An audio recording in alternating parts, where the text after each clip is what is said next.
It's Friday, December 18th, 2024, and welcome to this week's Midweek Make It Make Sense. I'm Granthermes. Today in the show, we are going to be talking about Democrats turning inward to eat themselves alive, and Congress putting out its budget for the next few months just in time for the holidays. But let's start with what's been going on inside the Democratic Party. Now, I will say, normally, who is jockeying for which committee position when they're not even the majority party in December isn't usually news. But when that jockeying is really a fight about which generation should be controlling the party, it is news. And what we're talking about here is Alexandria Ocasio-Cortez, the representative from New York, and Nancy Pelosi having another fight. So AOC, who is 35 years old, has been trying to become the highest-ranking Democratic member on the incoming Oversight Committee in the House when the new Congress is sworn in next month. The role that she wanted is technically called the ranking member. You don't really need to know that. You just know that she would be the highest-ranking Democrat on what is arguably the second most powerful committee in the House. And it's been a pretty hard fight. And while AOC for her career started as an outspoken leader of the squad, which was the name given to at first 4 women in Congress, and then expanded to probably somewhere in the neighborhood of 8 or 9 members of Congress who are the most progressive and most liberal members of Congress. AOC has sort of left that behind in a little way. In the past 3 years has been a much more stalwart Democratic soldier for the party. And in the wake of the catastrophic loss that Democrats suffered, it would seem that the party would want to go in a new direction, and that direction you would expect would be for someone who has, let's say, gone out of their way to fight for Democratic causes during things like, oversight committee hearings, like this. Family unit. Mr. Homan, your name is on this. Is this correct? Yes, I signed that memo. So you are the author of the family separation policy. I am not the author of this memo. You're not the author, but you signed the memo. Yes, a zero tolerance memo. So you provided the official recommendation to Secretary Nielsen on for the United States to pursue family separation. I gave Secretary Nielsen numerous recommendations on how to secure the border and save lives. But it says here that you gave her numerous options, but the recommendation was option 3, family separation. What I'm saying, this is not the only paper where we've given the Secretary numerous options to secure the border and save lives. And so the recommendation, of the many that you recommended family separation. I recommended zero tolerance. Which includes family separation. So that was AOC dressing down Tom Homan. And if you recognize that name from a previous episode, he was Trump's former director of immigration and customs enforcement and Trump's incoming quote-unquote border czar.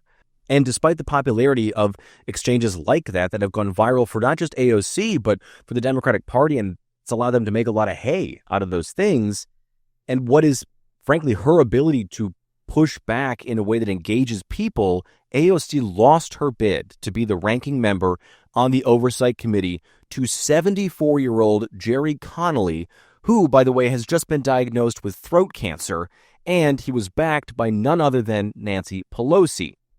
So Pelosi is 84 years old, and just before the fight between her and Connolly and AOC heated up, she fell at an event and literally broke her hip, the "I've fallen and I can't get up" injury of old people. And now Pelosi did, in fact, get up, and she stood for a photo op in the same high heels that she was wearing that caused her to fall in the first place with a broken hip. And say what you will about Nancy Pelosi, and I'm going to kind of say some of those things in just a second here, but you don't become the most powerful Democrat in the country without being really, really tough, and Nancy Pelosi is. That being said, she did need a hip replacement, and that surgery happened while she was trying to orchestrate votes for Jerry Connolly, which meant that she was reportedly making phone calls from her hospital bed to tell members not to vote for AOC.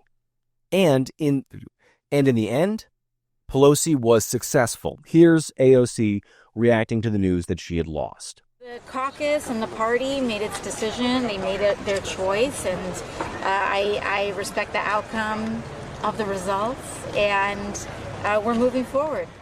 So Ocasio-Cortez was not going to outwardly trash Pelosi. That's how you burn your career as a Democrat right now. But she was clearly upset by not getting this position. And on Bluesky, she posted, "Tried my best. Sorry I couldn't pull it through, everyone. We live to fight another day."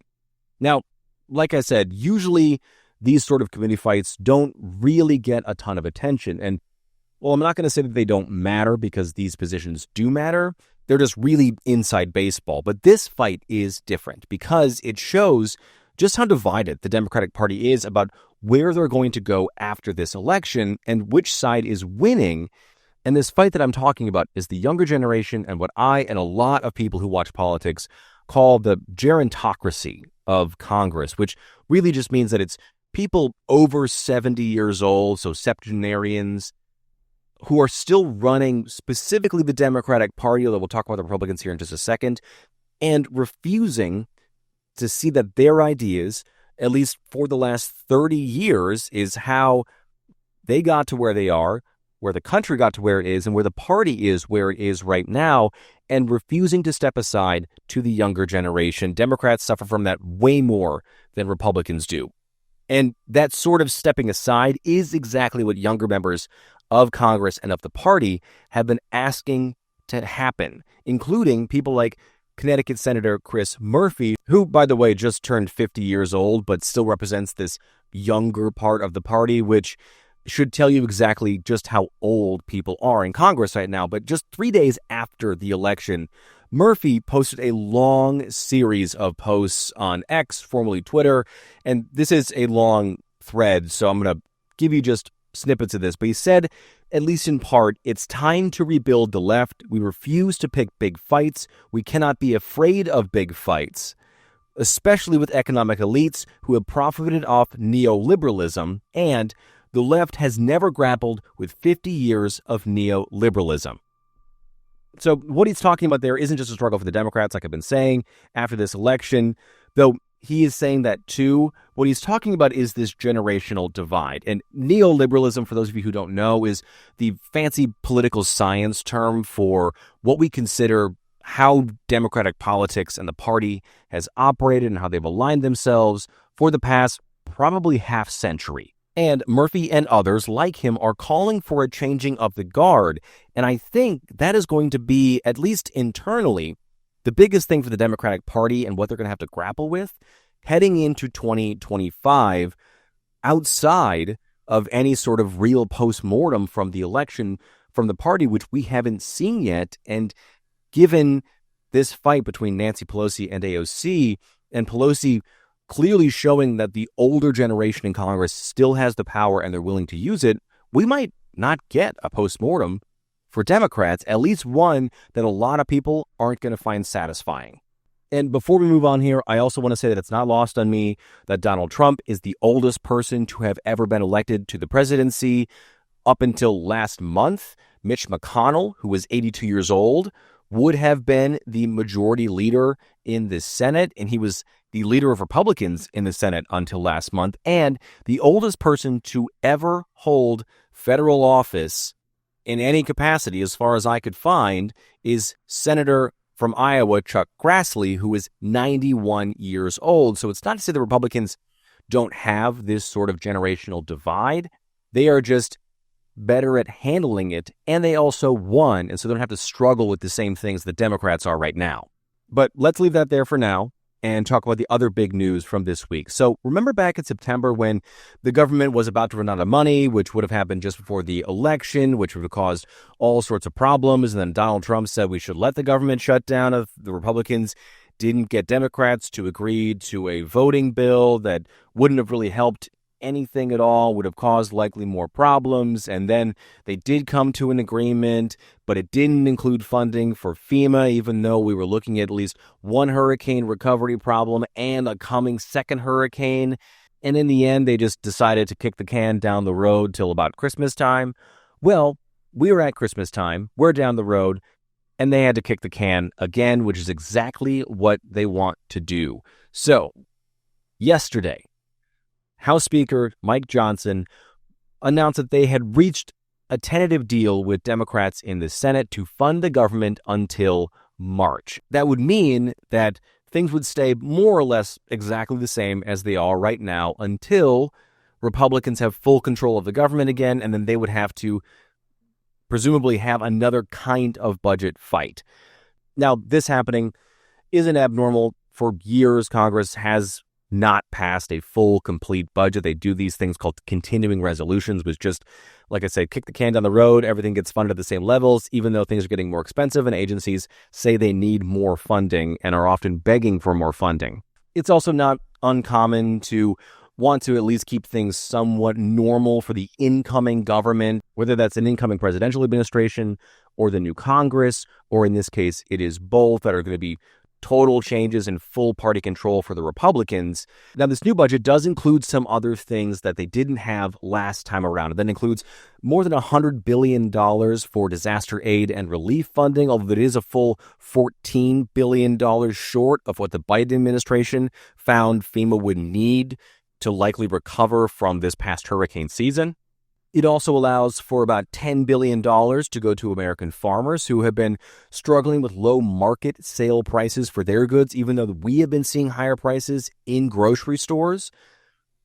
It also gives about $8 billion to fix roads and bridges across 40 states and another $12 billion to block grants for the Housing and Urban Development Department. And like all bipartisan agreements, this one isn't without its issues and its complaints.